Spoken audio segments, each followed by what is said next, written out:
Tercer y último bloque de Plural Día de hoy, y en este espacio tenemos el honor de la visita del dueño de casa. ¿Cómo eso? ¿Puede ser que el dueño de casa nos visite? Carlito Valenzuela. Le agradezco la invitación. No te voy a presentar como director de Canal 4, sino como como peronista. Titular. No, como peronista. Bueno, peronista, sí. Un peronista acá a mi lado, y Salvador, que anda, volviste a ganar un concurso. ¿Qué es lo que hacen ustedes? ¿De teatro? ¿De cine? Sí, otra película. ¿Otra película? ¿Vas a filmar otra película? ¿Tenés dos películas para filmar? Casi junta, no sé cómo voy a hacer. Uno con Echarri y el otro. La otra, no sé, es de una directora argentina que se llama Laura Casabé, es una película del rubro de terror. Bueno, de terror fue la cumbre hoy. Sí, después volvemos con lo tuyo. Hoy, no sé si de terror, esa se quedó picando nomás. Hoy se reunió, yo le llamo cumbre, porque es de igual a igual, el presidente de la Nación con los gobernadores. Los porteños, diarios porteños, pusieron a discutir el presupuesto, y ahí está la foto, allá está, se lo ve al presidente, que nunca ocupa la cabecera, ¿no? Se hace el democrático, allá está atrás, está Pasalacqua, al lado de Gerardo Morales, acá está Schiaretti, está Peña también frente a Macri para controlarlo, y está Vidal para qué? Para hacer gestos.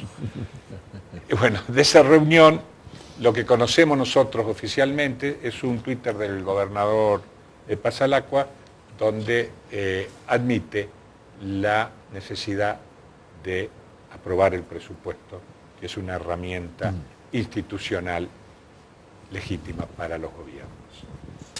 Nosotros habíamos hecho un análisis antes de la reunión para salir un poco de los chismes, si ajusto programa de salud, si le bajo vialidad, si se cumple alguna ley de educación, para poner lo que expresa políticamente esa cumbre. Es la centralidad de los gobernadores en la escena política argentina. Yo hablaba de una paradoja en este sentido, y es un análisis institucional que hay que hacer sobre los cambios que se están registrando, más allá, quizá por la crisis. Vaya cambios.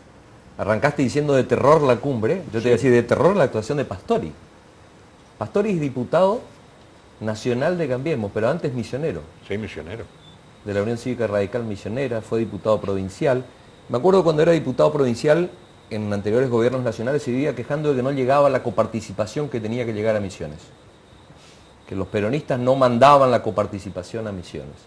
Y ahora que están en el gobierno de Macri, dicen no manden lo que tienen que mandar a la provincia. ¿Cómo se llega a eso? Bueno, ¿cómo se llega a eso?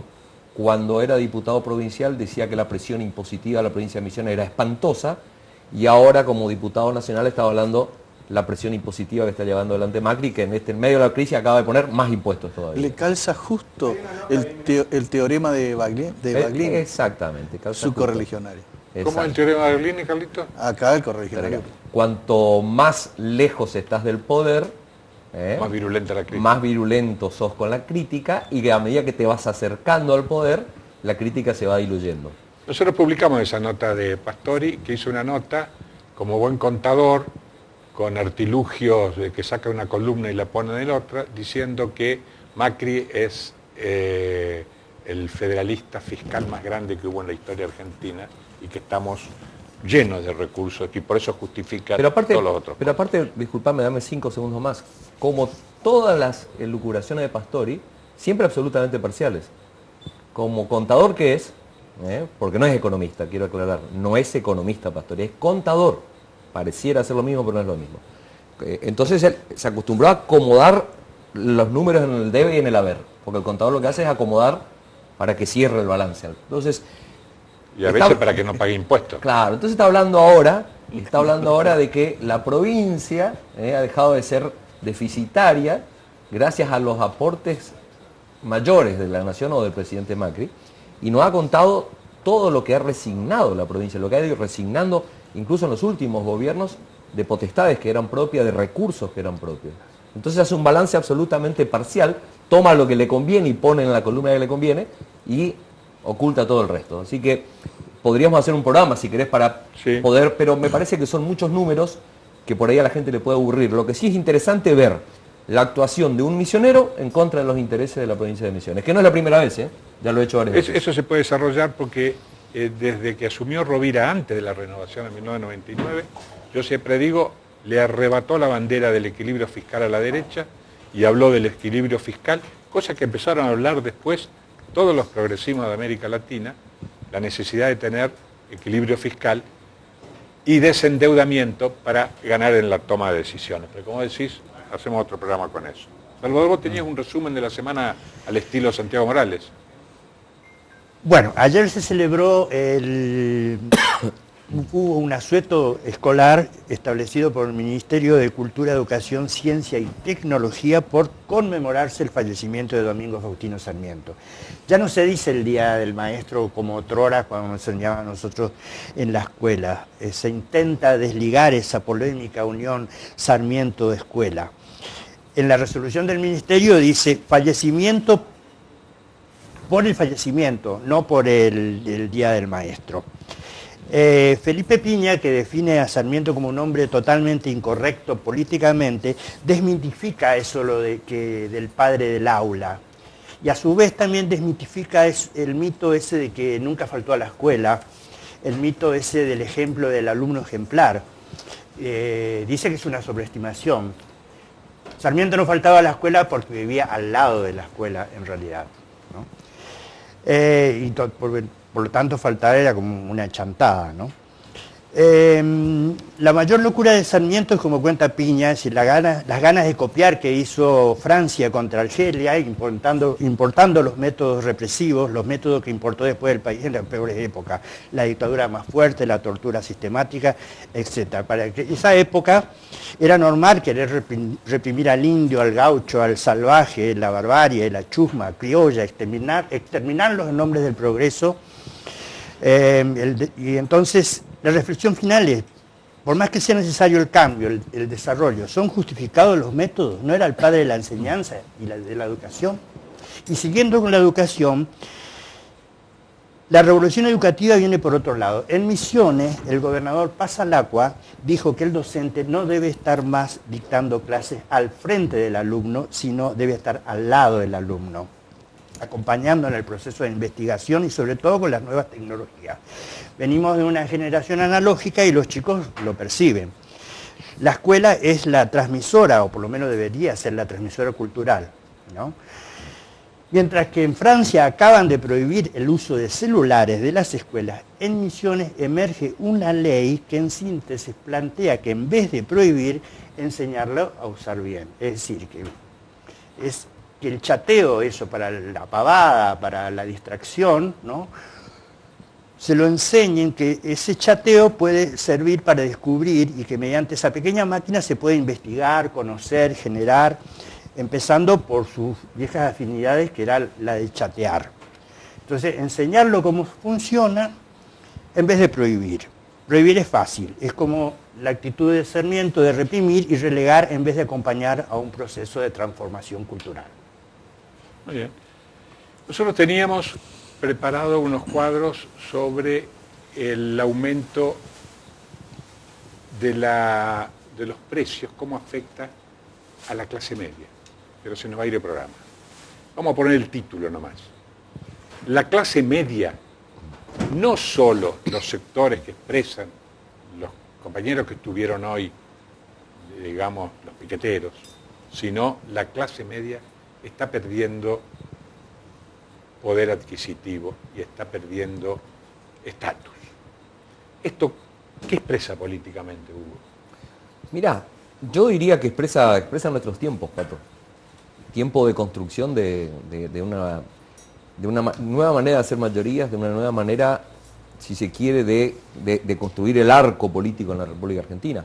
Esto que vos marcabas en el bloque con la aparición de los gobernadores, ya no para votar un presupuesto, sino para acordar gobernabilidad. Porque la noticia tiene un desdoblamiento muy importante, ¿no? Por un lado está el votar un presupuesto, pero por otro lado está prácticamente cogobernar, como yo decía cuando estuve en la legislatura. Esto tiene que ver con la pérdida de poder de los grandes partidos políticos. Antes tanto el peronismo como el radicalismo le bajaban línea a sus gobernadores y terminaban votando en función de los intereses nacionales. Ahora cada gobernador está defendiendo los intereses de su provincia. Entonces esto cambia, esto rompe la dinámica que había antes y en ese romperse de esos compartimientos hay clases, como la clase media, ¿sí?, que siempre fue protagonista de los procesos, que empieza a entender que ser protagonista de un proceso político, como fue con Macri, no implica que le van a venir anexados derechos nuevos. Al contrario, yo creo que la clase media es la que más está perdiendo en este momento beneficios. ¿Es permeable para el peronismo esa clase media? Yo quiero señalar la foto de hoy. Una cosa es el presupuesto, que se tratan en el Congreso de la Nación. Exacto. Tiene un tratamiento técnico absolutamente secundario. No tiene ningún interés político. Claro. No hay que gastar energía política en discutir un presupuesto que antes de que se discuta ya no tiene valor. El presupuesto en curso, el 28 de diciembre del año pasado, quedó sin valor porque el propio gobierno modificó la pauta inflacionaria que se recontra desdibujó hasta ahora. Es decir, hoy la foto de los gobernadores con el presidente de la Nación demuestra la devaluación del poder político del gobernador, que acompaña a la devaluación del peso. Sin ir más lejos, y las comparaciones son odiosas y nadie quiere que ocurra, pero el Consejo Federal de Inversiones, la sede natural donde los gobernadores debatían los gobernadores en el 2001, cuando se devaluaba el poder político de la Rúa. Hoy la devaluación del presidente necesita que suban proporcionalmente los gobernadores como actores centrales para garantizar la gobernabilidad y poder mostrarle a sus mandantes, el Fondo Monetario Internacional y los sectores financieros internacionales que están llevándose la plata de la Argentina, de que hay sustentabilidad hasta el 2019. Y yo creo que esa foto llega hasta la próxima foto importante que va a haber en Argentina, que es el 30 de noviembre, que es la foto del G20, que va a llegar este gobierno con fortaleza hasta ahí, así tengan que venir los marines, porque viene el señor Trump. Sí, esa foto coincido, pero le da un protagonismo inédito a los gobernadores, ¿no? Obviamente. Sí, claro. Obviamente. Sí. El presidente necesita de los gobernadores no aplaudiendo, Ver, sino sustentándolos. No de los partidos. No, a ver, yo quiero ser Antes claro. se juntaba el presidente con el presidente del partido, de la Rúa se necesitaba Alfonsín y necesitaba al presidente del PJ. Permitime 5 segundos. ¿Quién pone en protagonismo a los gobernadores? ¿Quién pone en protagonismo a los El gobernadores? vacío que crean los partidos. Sí, pero hablemos institucionalmente. ¿Quién está poniendo a los gobernadores en valor, más allá del valor que tienen en cada provincia? Macri no, el Fondo Monetario.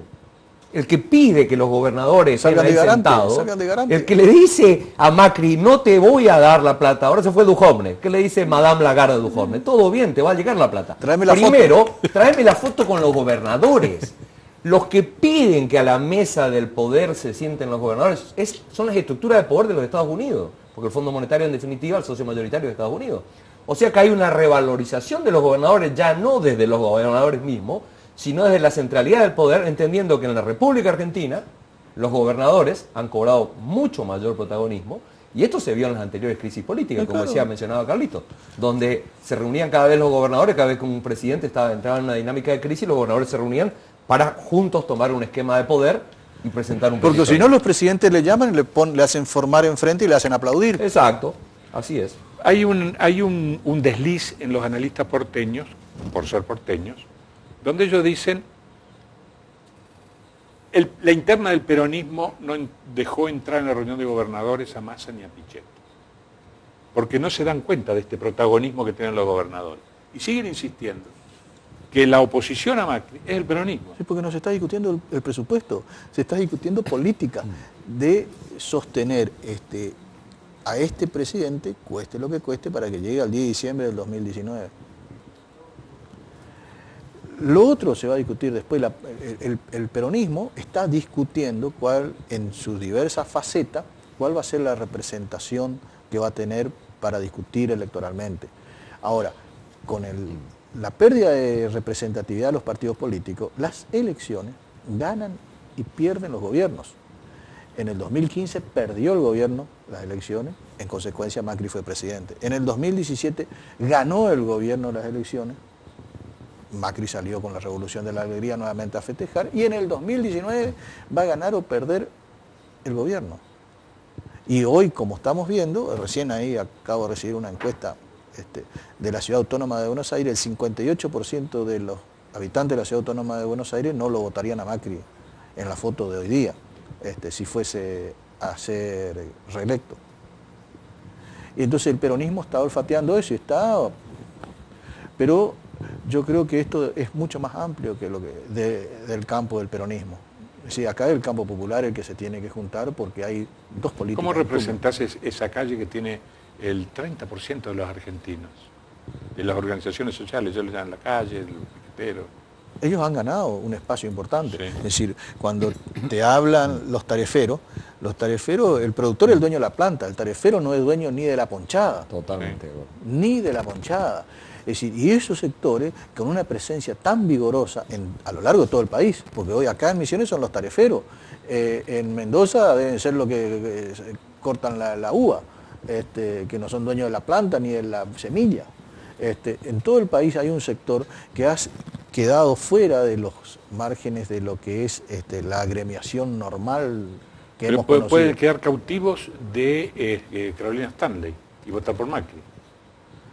Sí, es cierto, porque, pero bueno, Carolina Stanley está festejando apertura de comedores, es como si fuese que está abriendo restaurantes en Puerto Madero.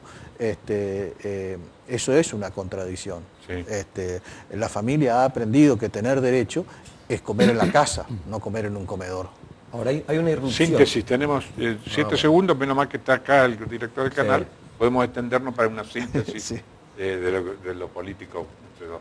Yo voy a una irrupción rapidísima. La clase media está perdiendo claramente en este gobierno de Macri, fue la que lo votó mayoritariamente a Macri, y no solamente con el salario, no solamente con el aumento de tarifa, con la pérdida de beneficios, ¿sí? Se ha ido degradando sus ingresos. Sin embargo, son los que creen que tienen el protagonismo político, ¿sí?